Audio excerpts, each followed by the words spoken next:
तर मी आहे अमृता आणि माझ्या ब्लॉगमध्ये तुमचं खूप खूप स्वागत आहे। तर आज नाश्त्याला बनवला होता पास्ता रेयांच्या आवडीचा। रेयांशला तर उत्सुकताच लागली होती की कधी पास्ता बनतोय। तर पटकन थोडासा पास्ता घेतला, पाण्यामध्ये चांगला शिजवून घेतला। तोपर्यंत एका साईडला कांदा, टोमॅटो सॉस, चटणी थोडीशी आणि हळद टाकून टोमॅटो टाकून चांगलं परतून घेतला आणि जास्त शिजलेला पास्ता टाकून मस्त हलवून घेतला, मिक्स करून घेतला। थोडंसं तिखट कमीच टाकलं होतं कारण रेयांशला खायचा होता। तर अशा प्रकारे पास्ता बनवला आणि हे बघा तो आवडीने खात बसलाय।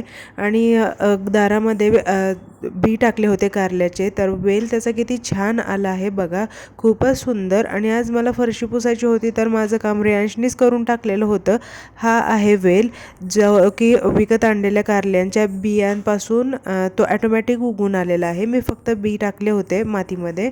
तर संध्याकाळी अचानकच खूप मोठा पाऊस आला आणि खूप छान वातावरण